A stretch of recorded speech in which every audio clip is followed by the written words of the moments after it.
கடவுள் கொள்கையை பரப்புவதில் காமச்சுவையை அதிகம் கையாண்டது சைவமே வைணவமே. இதான் தலைப்பு. சைவமா வைணவமா காமச்சுவையை பரப்புவதில். இந்த மகளிர்லாம் கொஞ்சம் பேர் இருக்காங்க, இல்லைன்னா நம்ம சொல்லிருப்போம்.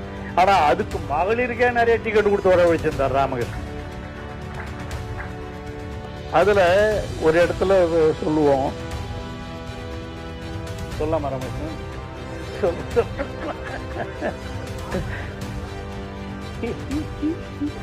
அதுல சொல்லுவோம், ஒருத்தன் தப்பா நினைச்சுக்காதீங்க மகளிர், ஒரு விலை மாதவியின் வீட்டுக்கு ஒருத்தன் போறான்.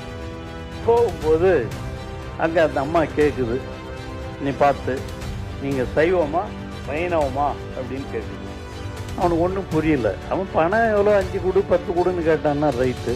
என்னடா இங்கே வந்திருக்கிறோம் நாம ஒரு விலை மாது வீட்டுக்கு, நம்மளை சைவமா வைணவமான்னு கேட்குறாங்க அப்படின்னு கேட்டான். அந்த அம்மா சொல்லிச்சான், என்னம்மா ஒன்றும் புரியலையே அப்படின்ட்டான். ஒன்றும் இல்லை, சைவம்னா இப்படி வைணவம்னா இப்படின்னுட்டான். ஒன்றும் புரியல, சைவம்னா இப்படி வைணவம்னா இப்படி, ஒன்றும் புரியல. என்னவா சொல்கிற, இதுன்னா அது சைவம் இது தானே, அதில் என்ன இருக்குது அப்படின்னா, இல்லை சைவம்னா படுத்துக்கிறது, வைணவம்னா நின்றுன்னு இருக்கு.